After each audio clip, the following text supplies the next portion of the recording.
తెనాలిలోని నాజరుపేటలో గత కొంతకాలంగా ఒంటరిగా ఒక్కడే అద్దెకు ఉంటున్న నూతలపాటి సుబ్రహ్మణ్యం ఇంట్లో శవమై పడి ఉన్నాడు. స్థానికుల ఫిర్యాదుతో 1 టౌన్ పోలీసులు శ్రీ శివలింగేశ్వర స్వామి భక్త బృంద సేవా సమితి సహకారంతో మృతదేహాన్ని తెనాలి ప్రభుత్వ వైద్యశాలలోని మార్చురీకి తరలించారు.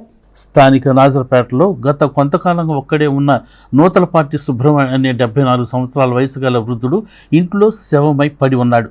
అయితే ఆ ఇంటి నుండి దుర్వాసన రావడంతో స్థానికులు వెంటనే 1 టౌన్ పోలీసులకు తెలియజేశారు.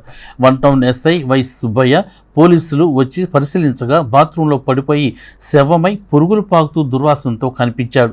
దీంతో పోలీసులు ఆయన వివరాలు సేకరించగా పురావస్తు శాఖలో పనిచేసి రిటైర్డ్ అయినట్టుగా గుర్తించారు.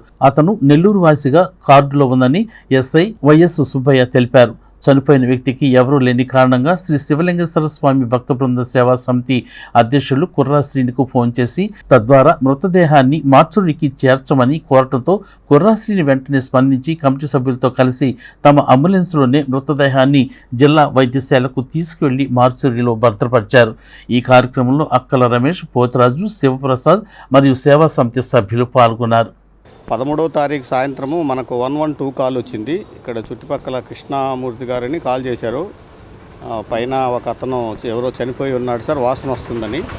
దాని మీద మేము రాత్రి వచ్చేసి ఇక్కడ చూస్తే ఆ లోపల లాక్ అన్ని తాళాలు వేసుకున్నారు. బాత్రూంలో చనిపోయి ఉన్నాడు ఆయన. లోపల కూడా గడిపెట్టుకున్నాడు బాత్రూము.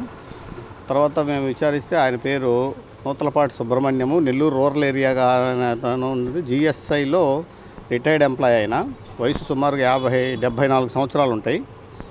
ఈరోజు ఉదయము శివలింగేశ్వర స్వామి వాళ్ళ ట్రస్టు మన కుర్రా శ్రీనిగారు వాళ్ళ బృందంతో వచ్చేసి వాళ్ళ సహాయంతో బాడీని మార్చురీకి పంపిస్తూ ఉన్నాం. తర్వాత మా అధికారులు చెప్పుకొని ఫర్దర్గా చర్య తీసుకుంటాం దీనిపైన. ఇది నాజరపేటలో శంకవారికొట్ల బజార్లో జరిగింది. ఇది ఈయన మొత్తం 5 నెలల నుంచి ఇక్కడ రెంట్కి తీసుకొని ఒక్కడే ఉంటున్నాడు. మాకు తెలిసిన ప్రాథమిక సమాచారం మీద ఇతను ఫ్యామిలీతో డైవర్ట్ అయ్యి సింగిల్గా ఉంటున్నాడని తెలిసింది. అనుగోలు వారి వీధి శంకవారికొట్ట సెంటర్లో ఒక ఇంట్లో ఒక డెడ్ బాడీ చనిపోయిందని ఇన్ఫర్మేషను పోలీసు వారి ద్వారా తెలిసింది. దాని మీద మేము కూడా రావడం జరిగింది. వాస్తవంగా 3 రోజులు 4 రోజులు అయి ఉంటుంది అసలు చనిపోయి. పురుగులు బట్టి చూడటానికి చాలా ఘోరంగా ఉంది బాడీ కూడా. మరి ఆ యొక్క బాడీని బయటికి తీసుకురావడానికి మన మిత్రుడు శివలింగ భక్త బృందం కుర్రాసీను వారి మృత బృందం వచ్చి మరి ఆ బాడీని బయటికి తీసుకురావటం అంటే ఆ సేవ మామూలు సేవ కాదు. ఎందుకంటే పురుగులు బట్టి భయంకరంగా ఉంది. మరి ఆ విధంగా వాళ్ళు తీసుకురావటం నేను కూడా వెళ్ళాను. ఆ స్మెల్కి నేను ఉండలేకపోయాను. మరి ఆ విధంగా వాళ్ళు సేవ చేస్తూ ఆ బాడీని బయటికి తీసుకురావడం జరిగింది. అతను సింగిల్ మ్యాను, కొత్తగా వచ్చాడు. సహజంగా ఇక్కడ ఎవరికి తెలియదు. అతను అద్దెకుంటున్నాడు.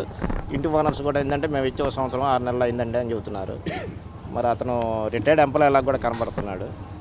లోకల్ పర్సన్ కాదు. మరి ఆ బాడీని ఇప్పుడు పోలీసు వారు మరి శివలింగ వర్తబృందం వారి ద్వారా హాస్పిటల్కి తరలిస్తున్నారు. మరి ఇటువంటి కార్యక్రమాలు చేస్తున్న శివలింగ సేవా భక్తబృందం వారికి మరి ఆ యొక్క భగవంతుడి కృపా కటాక్షం ఉండాలి. ఎందుకంటే ఆ సేవ మానవ సేవ, మాధవ సేవ అనే విధంగా వాళ్ళు ముందుకు చేస్తున్నారు. 1 టౌన్ ఎస్ఐ గారు ఫోన్ ద్వారా తెలిపారండి. నాదర్పేటలో శంకావారి వీధి నందు 2వ అంతస్తులో ఒక అతను సుమారుగా ఒక 74 ఏళ్ల వయసు గల నూతలపాటి సుబ్రహ్మణ్యం గారిని అతను చనిపోయినట్టుగా మరి పోలీసు వారికి ఇంటిమేషన్ తెలిసింది. మరి అతనికి వాళ్ళు విచారించినాక అతనికి ఎవరు లేనందువలన దరిదాపులుగా 4-5 రోజులు అయిపోయింది. కొన్ని వేల పురుగులు అతని బాడీ నిండా కూడా పట్టుకొని ఉన్నాయి. మరి అటువంటి బాడీని సేవ చేయడానికి వచ్చిన మరి గుంటూరు నుంచి వచ్చాడు మరి అమ్మాశ్రమం నుంచి మరి రమేష్ గారు, అలాగే ప్రసాద్, మరి పోతురాజు, మరి అది వీళ్ళందరూ సహాయ సహకారంతో ఈ రోజున మరి ఆ అంతస్తు నుంచి ఆ బాడీని దింపడం అనేది మరి చేయడం జరిగింది. ముఖ్యంగా మేము ఈ సేవలని చేయడానికి మా ఆశీస్సులు రావడానికి కారణం స్వామి జ్ఞానప్రసన్న గారు ఇచ్చే ఆశీస్సుల ద్వారా మరి గుంటూరు పట్టణానికి చెందిన స్వామి జ్ఞానప్రసన్న గారు గత 7 సంవత్సరాల క్రితంగా ఇటువంటి పనులు సేవా కార్యక్రమాలని మమ్మల్ని చేయమని చెప్పేసి పిలుపునిచ్చారు. మరి వారు ఇచ్చిన ఆశీస్సులతోనే ఇటువంటి పనులు మేము ఈ సేవా కార్యక్రమాలు చేస్తామని తెలియపరుచుకుంటూ మేము చేసే పని ఏదైనా కానీ మరి లీగల్గానే పోలీసు వారు చెప్పినాకే ఇటువంటి కార్యక్రమాలు మేము చేస్తున్నాం.